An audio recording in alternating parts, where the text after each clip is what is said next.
여러분은 마녀사냥이라는 단어를 들으시면 무엇이 떠오르시나요? 현대시대에도 소수자에 대한 탄압을 할 때 비유적인 의미로 사용되기는 하지만 보통은 과거 유럽에서 일어났던 말 그대로의 마녀사냥을 떠올리게 됩니다.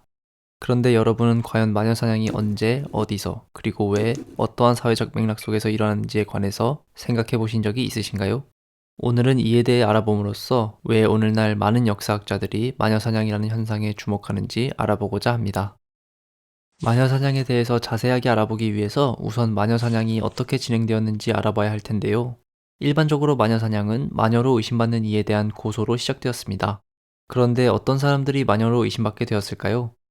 이들의 대부분은 이미 마녀로 지목되어 투옥된 사람들이 같은 마녀로 지목하여 의심을 받게 되었습니다. 이미 마녀로 지목되어 투옥된 이들은 모진 고문을 당하였기에 평소에 개인적 원한을 가지고 있었거나 마을에서 평판이 안 좋은 이들을 지목하는 경우가 많았습니다. 한 번 마녀로 지목되면 지목된 이에게 자신을 방어할 권리는 거의 주어지지 않았는데요. 지목과 동시에 우선은 성의 탑이나 지하실로 끌려갔죠. 그리고 검사하는 이에 의해서 모든 옷이 벗겨졌습니다. 이는 신체에 마녀의 흔적이 남아있나 검사하기 위해서였는데 실제로는 이 과정에서 성적인 폭력이 자주 자행되었습니다. 이어서 재판이 본격적으로 시작되었는데요. 우선은 재판관이 마녀로 지목된 피고에게 몇 가지 질문을 했습니다. 이 중 대표적인 질문으로는 피고가 흔히 말하는 악마와 성적인 관계를 맺었는지 아니면 악마와 혼인관계를 맺었는지가 있었습니다. 악마와 어떤 모종의 거래를 했는지도 흔한 질문이었습니다. 이 단계에서 피고가 자백을 하지 않으면 곧 고문이 시작되었는데요. 이는 당시 유럽의 대부분의 재판에서 피고가 자수를 하지 않으면 유죄로 인정하지 않았기 때문입니다.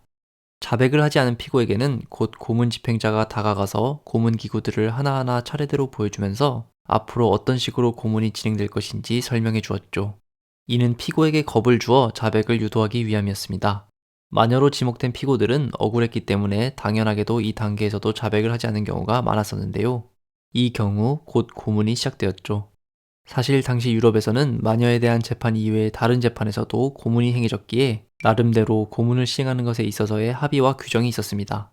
지역에 따라 차이를 보이기는 했지만 한 번에 1시간 이상 고문을 할 수 없었고 만약 3번 넘게 고문을 시행했는데도 피고가 자백을 하지 않는다면 피고의 무죄를 인정해주는 시기였습니다. 고문 이후에는 피고가 정말 마녀인지 아닌지를 실험해보는 과정이 이어졌습니다.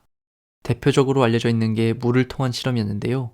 이 실험은 오늘날에도 전해지는 마녀의 이미지 중 하나, 곧 날아다니는 마녀의 이미지에서 착안한 것이었습니다. 마녀가 날 수 있기 때문에 보이는 것보다 가벼울 것이라는 아이디어에 착안한 이 실험에서 피고는 사슬에 묶인 후 강과 같은 물에 던져졌습니다. 이때 만약 피고가 물 위로 떠오른다면 피고는 마녀로 인정되었는데요. 그러나 흔히 알려져 있는 것과는 달리 만약 물에 가라앉는다고 해도 곧바로 피고가 마녀가 아닌 것으로 인정받는 것은 아니었습니다. 당시 사람들은 이 실험에서 예외가 있을 수도 있다고 생각했기 때문에 단순히 물 아래로 가라앉는 것이 아니라 지켜보는 모든 이들이 인정할 수 있는 어떤 기적이 행해져야 피고의 무죄가 인정되었죠. 만약 피고가 물 아래로 가라앉는다면 일단은 피고를 다시 물 밖으로 꺼내는 것이 원래의 규정이었으나 쉽게 예상할 수 있듯이 물에 가라앉는 과정 자체에서 많은 이들이 사망했습니다. 이렇게 물을 통한 실험 외에도 불과 바늘을 통한 오늘날의 기준에서 잔인하기 그지없는 실험들이 있었죠. 이외에도 마녀는 눈물을 흘리지 않는다는 속설에 착안해서 피고에게 정해진 시간 내에 눈물을 흘려보게끔 해보는 실험도 있었습니다. 그런데 이렇게 마녀 사냥으로 피해를 본 이들의 숫자는 어느 정도일까요? 물론 시대적 상황상 정확한 통계를 내기는 어렵지만 역사학자들은 유럽 전체에서 대략 300만 명이 마녀로 지목되어 재판을 받고 이 중 4만 명에서 6만 명 사이의 숫자가 처형되었을 것이라고 추측하고 있습니다. 지역적으로는 유럽 중세에서도 신성 로마 제국에서 마녀 사냥이 가장 활발하게 일어났는데요. 방금 말씀드린 희생자 중 2만 5천 명 정도가 신성 로마 제국 안에서 처형된 이들이었습니다. 한편 한국에서는 마녀로만 번역되어 불리지만 남성도 마녀 사냥의 대상이 될 수 있었는데요. 전체적으로는 여성이 피해자의 75%로 절대 다수였지만 지역적인 특수성도 존재했습니다. 예를 들어 핀란드에서는 절반의 피해자가 남성이었고 아이슬란드에서는 무려 90%의 희생자가 남성이었죠. 그러니까 유럽 전체적으로는 여성이 마녀 사냥의 주된 피해자였지만 북유럽으로 올라갈수록 남성 피해자의 비율이 증가했던 셈입니다. 그런데 마녀 사냥은 오늘날의 우리에게 단순히 흥미거리로만 소비되는 것은 아닙니다. 역사학자들이 마녀 사냥에 주목하는 것은 마녀 사냥이 당시 유럽의 시대적 상황을 잘 보여주기 때문입니다. 지금까지 제가 마녀사냥을 소개하면서 계속 당시 유럽이라는 말을 썼는데요. 과연 마녀사냥은 정확히 언제 일어났을까요? 흔히 생각할 수 있는 것과는 달리 마녀사냥은 중세시대에 일어난 것이 아닙니다. 마녀사냥은 일반적으로 1450년에서 1750년 사이, 그 중에서도 1550년과 1650년 사이에 가장 집중적으로 일어났습니다.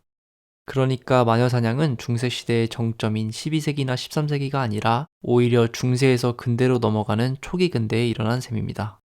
일반적으로 마녀사냥이 중세에 일어났을 것이라고 쉽게 지레짐작하게 되는 데에는 몇 가지 이유가 있을 텐데요. 예컨대 종교에 기반한 세계관이 가장 지배적이었던 시기가 중세였기 때문이기도 하고, 우리가 흔히 중세시대를 암흑의 시대라고 일컫기 때문이기도 합니다. 그리고 지금의 우리에게 야만적인 이미지로 다가오는 마녀사냥이 이러한 중세의 이미지와 딱 맞죠.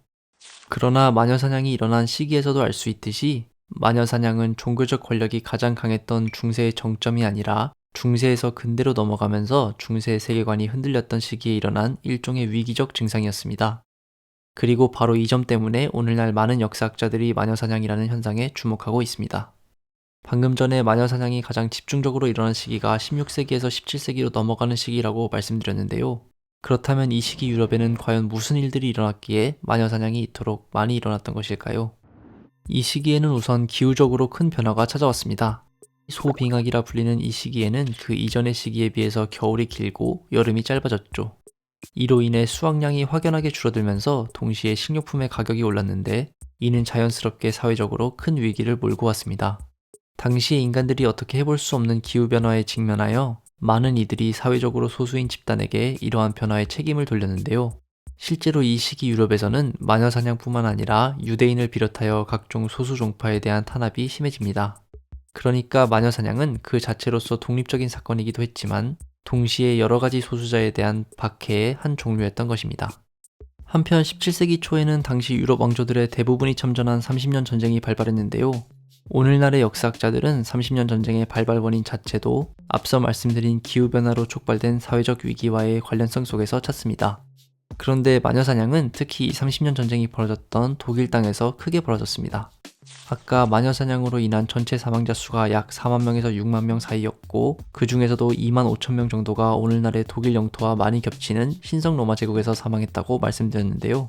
다름 아니라 당시 신성 로마 제국은 30년 전쟁이 벌어진 곳이었고, 이 전쟁으로 인해 오늘날의 독일 영토에 살고 있던 인구의 약 30%에서 40% 사이가 전투 혹은 질병으로 인해 사망했습니다.